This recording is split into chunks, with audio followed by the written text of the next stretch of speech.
2024년 중동 국가들의 해외 의료 관광 시장 규모가 200억 달러를 돌파했습니다. 하지만 그들이 선택하는 나라는 여전히 미국, 독일, 스위스 등 서구권이었죠. 한국은 이름조차 거론되지 않았습니다. 그런데 어느 날 밤 쿠웨이트 왕실 전용기가 인천공항에 비상 착륙하면서 모든 것이 바뀌기 시작했습니다. 한 사람의 생명을 구한 그날, 밤이 두 나라 사이에 보이지 않는 벽을 허물어뜨린 그 충격적인 이야기를 들려드리겠습니다. 구독과 좋아요를 눌러주시고 감동의 대한민국이라고 댓글을 남겨주세요. 저는 파티마 알라시드, 쿠웨이트 왕실 전용기의 수석 승무원입니다. 18년 동안 지구를 수도 없이 돌았지만 제 마음 한구석에 오래 남아있는 도시는 늘 서울이었어요. 깨끗한 공기, 너무 친절해서 부담스러웠던 호텔 직원들, 그리고 새벽까지도 안전했던 거리가 제 기억에 박혀있죠. 그래서였을까요? 도쿄행 비행 중 엔진 경고등이 울리고 부기장이 인천을 향해 방향을 틀자 저는 이상하게도 안도감부터 느꼈습니다. 하지만 그날 밤 한국과 중동의 관계를 바꿀지 모르는 사건을 마주하게 될 줄은 아무도 몰랐습니다. 두바이의 뜨거운 공기를 뒤로하고 왕실 전용기는 고요하게 밤하늘을 밀어 올리고 있었습니다. 객실 안에는 진한 커피 향과 웃음소리가 섞여 있었고 금빛 장식의 접시 위에는 최고급 캐비어가 반짝이고 있었죠. 파이살 왕세자, 라시드 재무총리, 석유기업 회장들까지 중동 뉴스를 켜면 늘 보이던 얼굴들이 한자리에 앉아 있었습니다. 그들은 일본의 온천과 골프장 이야기를 나누며 제 쪽을 향해 손짓으로 더 많은 차와 과일을 주문했어요. 저는 늘 하던 대로 미소를 지으며 그들의 취향을 기억해 하나씩 채워나갔습니다. 도쿄까지는 아직 3시간, 기내는 완벽한 안정을 유지하고 있었습니다. 그때였습니다. 엔진 쪽에서 미세한 진동이 느껴졌어요. 평소라면 대수롭지 않게 넘겼을 흔들림이었지만 제 등줄기를 타고 차가운 느낌이 훑고 지나갔습니다. 잠시 뒤 조종석에서 비상벨이 울리는 소리가 들렸고 객실 조명은 아주 조금 밝기가 줄어들었어요. 저는 습관처럼 손을 포켓에 넣어 수첩을 꺼냈지만 손가락이 종이를 잡지 못한 채 허공을 헤맸습니다.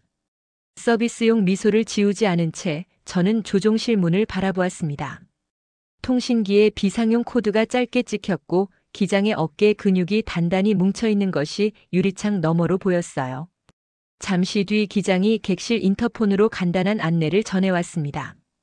가장 가까운 안전한 공항으로 경로를 변경한다는 말 속에 여러 도시 이름이 빠르게 오르내렸어요. 베이징, 상하이, 도쿄 그리고 인천. 인천이라는 단어가 들리는 순간 제 심장이 조금 느슨해지는 것을 느꼈습니다. 하지만 객실 맨 앞줄에 앉은 파이살 왕세자의 표정은 순식간에 굳어졌습니다. 그는 눈썹을 찡그린 채 이름 없는 작은 나라를 떠올리는 듯 했어요. 다른 좌석의 회장들과 장관들도 불만을 숨기지 못하는 얼굴로 서로를 바라보았습니다. 일본의 온천 대신 한국의 낯선 공항에 내려야 한다는 사실이 이들에게는 자존심의 문제처럼 보였어요. 저는 그들이 아무 말도 하지 않더라도 눈빛만으로 그 감정을 알 수 있었습니다. 누군가는 지도를 검색하며 한국의 위치를 다시 확인했고 누군가는 작은 웃음을 흘리며 그 나라의 크기를 손가락으로 가늠했습니다. 그들의 웃음 속에서 저는 오래전 들었던 말을 떠올렸습니다. 한국은 그저 전자제품 만드는 나라에 불과하다는 편견이었죠. 하지만 제 머릿속에는 비오는 밤 올려다봤던 서울의 빛나는 다리들이 먼저 떠올랐어요. 기내 방송용 모니터에는 새로운 항로가 표시되었고 작은 흰 선이 천천히 한반도를 향해 꺾였습니다. 한쪽 엔진의 출력이 줄어들며 비행기는 고도를 조금 낮췄어요. 객실 안 공기는 천천히 무거워졌고 와인잔 속 붉은 액체가 아주 미세하게 흔들렸습니다. 저는 승무원 교육 때 배웠던 비상 매뉴얼을 머릿속으로 되짚으며 다른 승무원들의 눈빛을 확인했습니다. 모두 미소를 유지하고 있었지만 손등에 힘줄이 도드라져 있었어요. 그때 라시드 재무총리가 가슴 쪽을 한번 살짝 누르고 아무렇지 않은 듯 허리를 펴는 모습을 저는 흘낏 보았습니다. 그의 얼굴에는 땀이 맺히기 시작했고 입술이 아주 조금 떨리고 있었어요.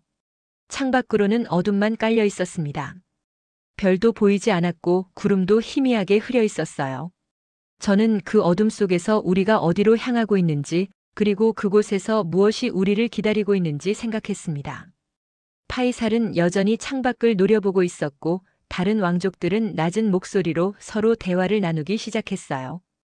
인천이라는 곳이 제대로 된 공항인지, 아마도 작은 시골 공항일 거라는 추측들이 오갔습니다. 저는 그들의 대화를 들으며 제가 본 인천공항의 모습을 떠올렸습니다. 넓고 깨끗한 터미널, 친절한 직원들, 그리고 세계 최고 수준의 시설들. 하지만 저는 아무 말도 하지 않았습니다. 그들이 직접 보게 될 테니까요. 비행기가 천천히 고도를 낮추기 시작했습니다. 엔진 소리가 조금 더 불규칙해졌고 기체가 아주 미세하게 좌우로 흔들렸어요. 저는 좌석 사이를 천천히 걸으며 승객들의 안전벨트를 확인했습니다. 모두 이미 벨트를 매고 있었지만 저는 한 명 한 명 눈으로 확인하며 안심시키는 미소를 지어 보였어요. 라시드는 눈을 감고 있었지만 그의 손은 팔걸이를 세게 움켜쥐고 있었습니다. 손등의 혈관이 푸르게 튀어나와 있었고 손가락 끝이 하얗게 변해 있었어요. 그리고 드디어 창밖으로 불빛이 보이기 시작했습니다. 처음에는 작은 점들이었지만 점점 가까워지면서 그 점들이 선으로 이어졌어요. 활주로의 불빛이었습니다. 저는 그 불빛을 보며 우리가 곧 땅에 닿을 거라는 안도감을 느꼈습니다. 하지만 동시에 이 착륙이 끝이 아니라 시작이라는 예감도 들었어요. 무언가가 우리를 기다리고 있었습니다. 인천공항 활주로의 불빛이 아래에서 줄지어 올라올 때 비행기는 한쪽 엔진의 힘만으로 천천히 자세를 잡았습니다. 창밖으로 빨간 소방차와 구급차들이 줄지어 대기하는 모습이 보였고 그 광경은 제 심장을 조금 더 빠르게 뛰게 했어요. 기체가 활주로에 가까워질수록 저는 무의식적으로 숨을 참고 있었습니다. 바퀴가 땅에 닿는 순간 둔탁한 충격과 함께 기체 전체가 한번 흔들렸어요. 그리고 놀라울 만큼 부드럽게 비행기는 활주로 위를 미끄러지듯 달렸습니다. 저는 무의식적으로 팔걸이를 세게 움켜쥔 손을 풀었어요. 박수 소리는 없었지만 조용한 안도의 숨소리가 객실 곳곳에서 흘렀습니다. 비행기가 완전히 멈췄을 때 저는 비로소 제 어깨에 힘이 빠지는 걸 느꼈어요. 하지만 왕족들의 표정은 여전히 굳어 있었습니다. 안전하게 착륙했다는 안도감보다 낯선 나라에 발을 디뎌야 한다는 불편함이 더 컸던 거죠. 파이살은 창밖을 내다보며 입술을 꾹 다물고 있었습니다. 라시드는 가슴 쪽을 다시 한번 살짝 눌렀고 저는 그 작은 동작을 놓치지 않았어요. 문이 열리자 차가운 공기 대신 은은한 향기가 먼저 스며들었습니다. 탑승교 끝에는 어두운 정장에 이름표를 단 사람들이 줄지어 서 있었고 그들 중 몇 명은 우리 쪽으로 깊이 고개를 숙였어요. 앞에 서 있던 한국인 남성이 또렷한 아랍어로 우리를 맞이했습니다. 저는 그가 사용하는 인사말과 억양에서 여러 해를 중동에서 보낸 사람의 기운을 느꼈어요. 완벽한 발음이었습니다. 파이살 왕세자의 눈썹이 아주 조금 올라갔고 라시드 재무총리는 짧게 눈을 깜빡였습니다. 그들의 얼굴에서 처음으로 놀라움이라는 감정을 읽을 수 있었어요.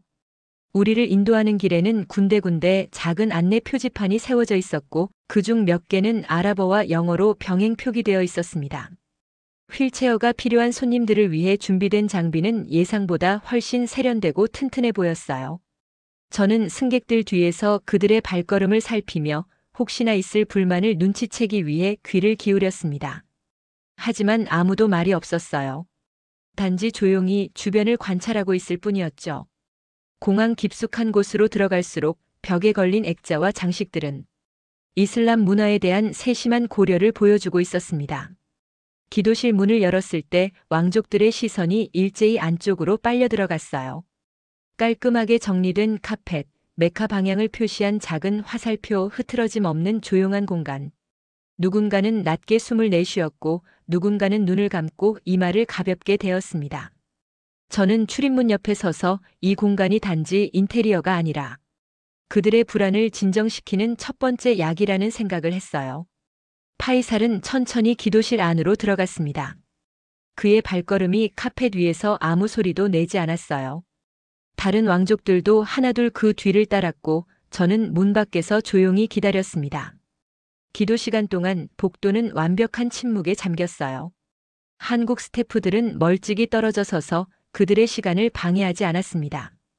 그 배려가 말보다 더 큰 메시지를 전하고 있었어요. 기도 시간을 마친 뒤 특별 통로로 이동할 때 한국 스태프들은 자연스럽게 동선을 분리해 주었습니다. 일반 승객과 부딪히지 않도록 배려하면서도 과한 경호 느낌을 내지 않는 미묘한 균형이 느껴졌어요. 라시드 재무총리는 아직 아무 말도 하지 않았지만 숨소리가 전보다 조금 거칠어졌습니다. 그의 이마에는 작은 땀방울이 맺혀 있었고 넥타이 매듭이 아주 조금 느슨해져 있었어요. 저는 그의 상태가 걱정되기 시작했습니다. 입국 심사 구역에서는 짧은 절차만으로 신원 확인이 이루어졌고 그 옆에는 의료진이 조용히 대기하고 있었습니다. 하얀 가운을 입은 사람들이 조금 떨어진 곳에 서서 우리를 지켜보고 있었어요. 공항 측은 비상 착륙이라는 사실을 이미 알고 있었고 혹시 모를 상황에 대비해 준비를 마친 상태라는 안내를 전해왔습니다. 저는 그들의 동선 하나하나에서 여러 번의 훈련이 지나간 흔적을 읽었어요. 모든 게 계획된 것처럼 매끄럽게 흘러갔습니다. 수화물 수취대를 지나자 우리 짐은 이미 바구니 위에 정리된 채 놓여 있었습니다. 태그에는 아랍어와 영어로 이름이 적혀 있었고 손잡이에는 작은 보호 패드까지 달려 있었어요. 누군가는 자기 가방을 들어 올리며 처음으로 작게 고개를 끄덕였습니다.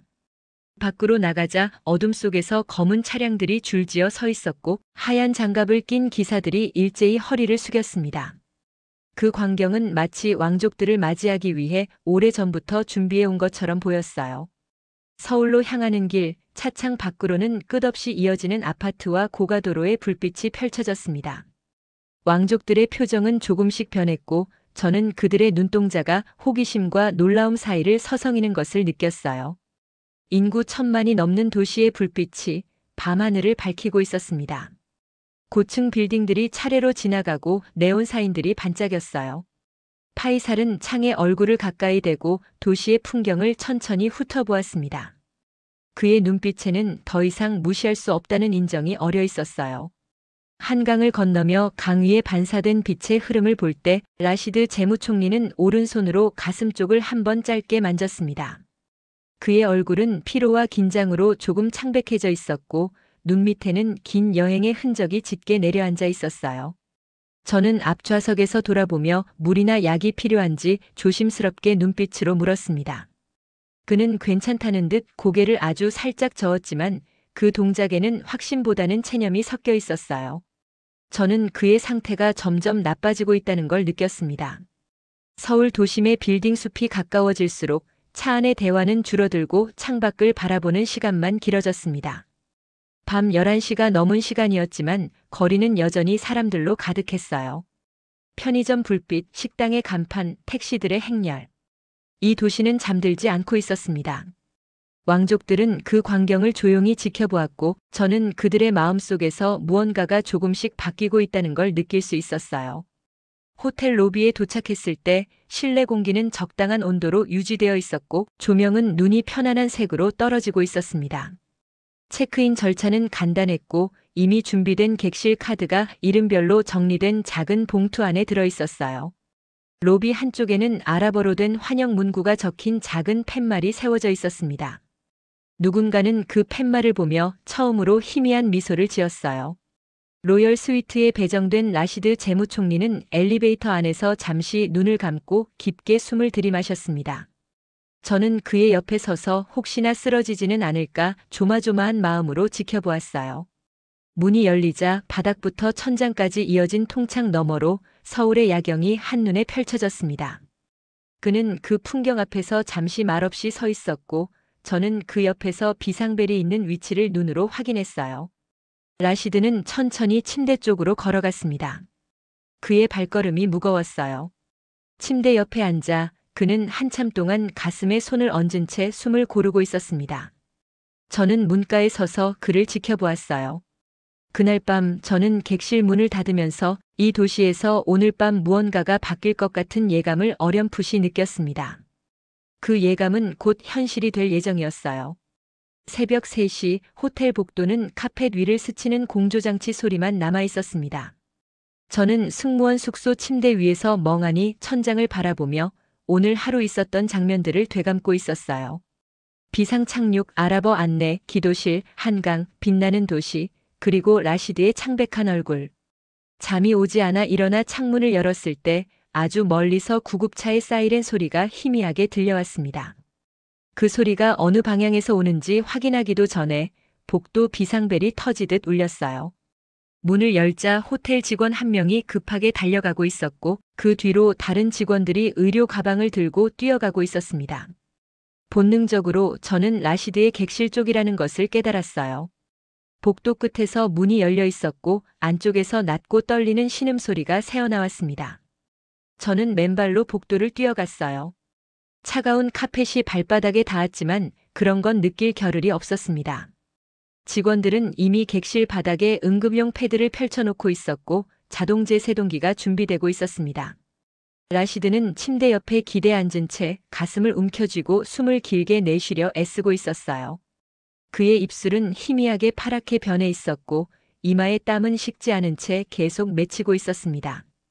저는 문가에 서서 승무원 교육 시간에 들었던 심근 문제라는 단어를 떠올렸어요.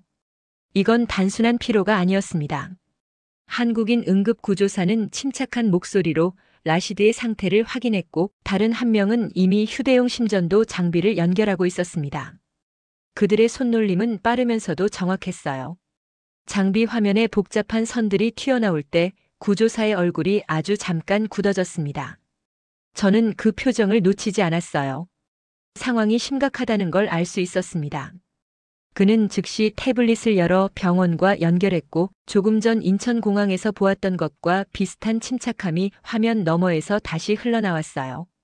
심장 전문의는 데이터를 보며 몇 마디 짧고 단호한 지시를 내렸고 구조사들은 한치의 망설임 없이 움직였습니다. 들것이 들어오고 산소 마스크가 씌워지고 주사 라인이 확보되는데 몇 분도 걸리지 않았어요. 호텔 엘리베이터는 이미 최상층에서 대기 중이었고 아래 주차장에는 응급 차량이 불을 켜고 기다리고 있었습니다. 모든 게 마치 미리 짜여진 각본처럼 정확하게 진행되었어요. 저는 그 순간 이들이 얼마나 많은 준비를 해왔는지 실감했습니다. 저는 승무원이라는 이유로 그들과 함께 탔고 차 문이 닫히는 순간 서울의 어두운 도로가 녹색 신호로 길게 열리기 시작했습니다. 신호등이 하나씩 자동으로 바뀌며 길을 비워주는 광경은 마치 보이지 않는 손이 우리를 끌어당기는 듯한 느낌을 주었어요. 차 안에서는 라시드의 심장 박동 소리와 모니터의 경고음이 교차했고 구조사들의 손은 쉬지 않고 움직였습니다. 저는 창밖을 바라보며 이 도시가 한 사람의 생명을 살리기 위해 움직이고 있다는 생각을 했어요. 차량은 빠른 속도로 달렸지만 안은 놀라울 만큼 안정적이었습니다. 구조사 한 명은 계속해서 라시드의 상태를 모니터링하고 있었고 다른 한 명은 병원과 실시간으로 소통하고 있었어요. 라시드의 손은 들것 손잡이를 세게 움켜쥐고 있었습니다. 그의 눈은 반쯤 감겨 있었지만 의식은 아직 남아 있었어요. 저는 그의 손을 꼭 잡았습니다. 따뜻한 온기가 느껴졌고 그것만으로도 조금 안심이 되었어요. 병원 입구에 도착했을 때 이미 의료진이 미리 나와 있었습니다. 그들은 라시드를 들것째로 곧장 안쪽으로 옮겼고 저는 그 뒤를 따라가다가 어느 지점에서 더 이상 들어갈 수 없었어요. 유리문 너머로 보이는 수술 준비실에서는 여러 명의 사람이 동시에 움직이고 있었습니다. 누군가는 장비를 확인하고 누군가는 수술 도구를 정렬하고 누군가는 모니터를 켜며 데이터 연결을 점검했어요. 저는 유리창에 이마를 살짝 대고 그 안쪽의 긴박한 움직임을 바라보았습니다. 잠시 뒤 한 의사가 나와 간단한 설명을 하고 서류 한 장을 보여주었습니다.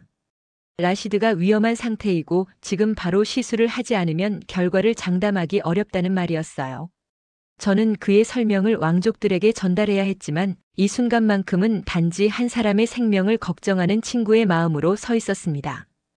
호텔에서 급히 달려온 파이살과 다른 왕족들은 창백한 얼굴로 복도에 서 있었어요. 그들은 짧게 눈을 감았고 고개를 아주 조금 끄덕였습니다. 유리문이 열리고 라시드는 수술실로 사라졌습니다. 그 문이 닫히는 순간 시간이 멈춘 것 같았어요. 기다림의 시간은 무겁고 느리게 흘렀습니다. 병원 복도 벤치에 앉아있던 왕족들은 묵주와 비슷한 작은 기도용 구슬을 쥔 채 각자의 방식으로 입술을 움직이고 있었어요. 파이살은 눈을 감고 조용히 기도하고 있었고 다른 이들도 각자의 신에게 간절히 빌고 있었습니다. 저는 그 옆에서 서울의 밤을 떠올렸어요. 그 많던 불빛 중 하나라도 이 복도까지 들어와 이 사람의 심장에 닿을 수 있다면 좋겠다는 생각을 했습니다. 복도 창문 밖으로는 서울의 새벽이 천천히 밝아오고 있었습니다. 어둠이 조금씩 물러가고 하늘이 회색빛으로 변해가고 있었어요. 저는 그 풍경을 바라보며 라시드가 무사히 깨어나기를 간절히 바랐습니다.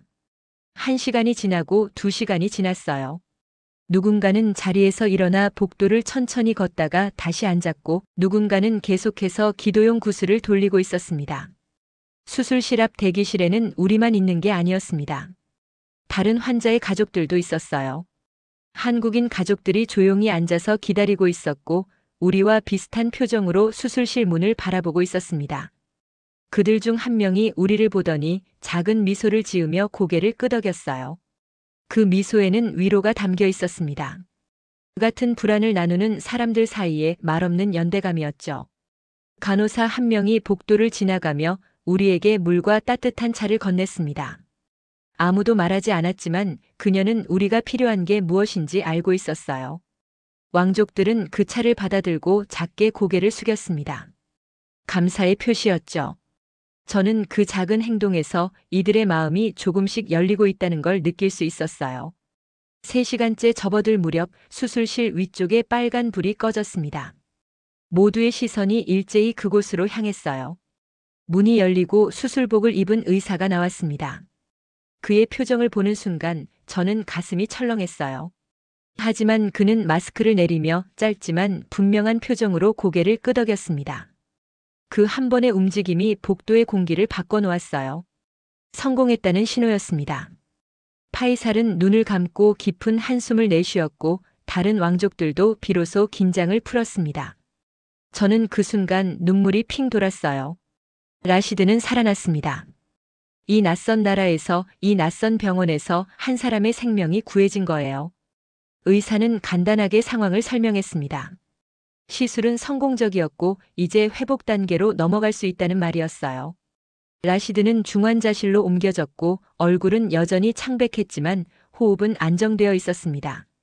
각종 선과 기계가 그를 둘러싸고 있었지만 심장 모니터의 파형은 규칙적인 리듬을 되찾고 있었어요. 창밖으로는 여명이 조금씩 올라오고 있었고 병원 건물 사이로 희미한 하늘빛이 스며들었습니다. 새로운 날이 시작되고 있었어요. 그리고 이 도시에서 라시드는 다시 살아났습니다. 몇 시간이 지난 뒤 수술실 문이 열렸습니다.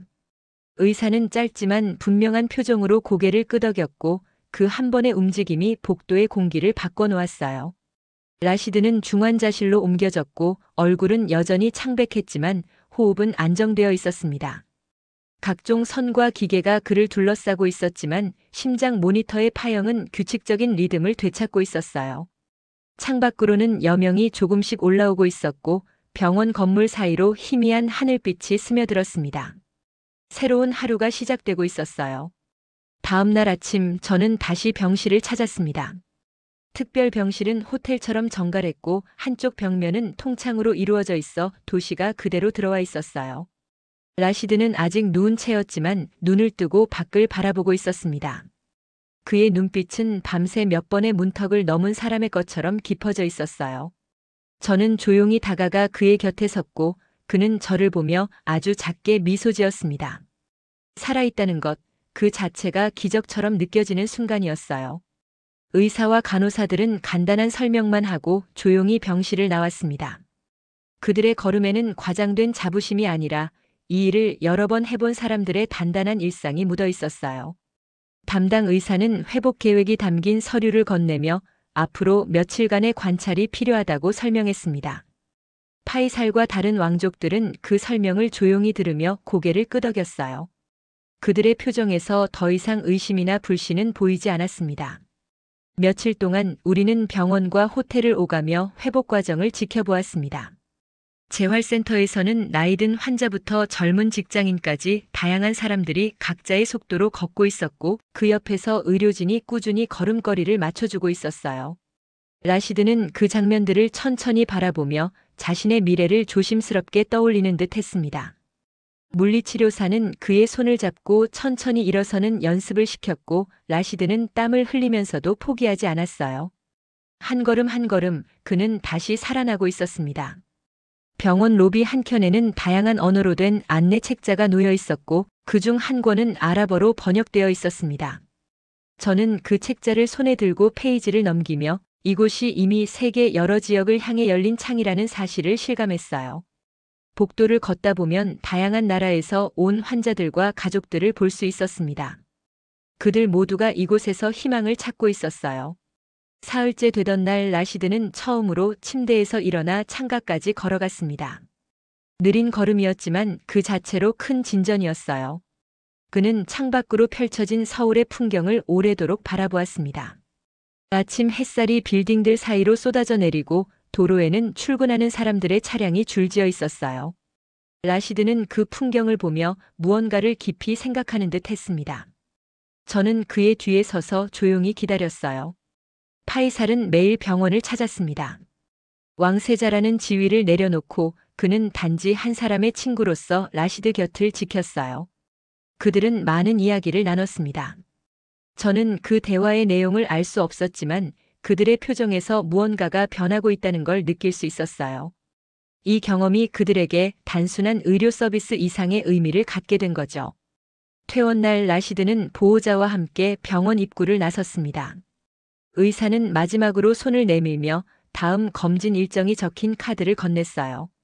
그 카드 뒷면에는 작은 손글씨로 이제부터는 함께 관리하자는 메시지가 적혀 있었습니다. 라시드는 그 카드를 소중히 주머니에 넣었고 의사와 악수를 나눴어요. 그 악수는 길었습니다. 말없이 감사와 존중이 오가는 순간이었어요. 호텔로 돌아온 그날 저녁 왕족들은 조용한 회의를 가졌습니다. 김이 서리는 유리잔 사이로 한국과의 협력 가능성이 서서히 입 밖으로 나오기 시작했어요. 구체적인 숫자나 계약서가 아닌 사람과 사람의 이야기부터 말이 오갔습니다.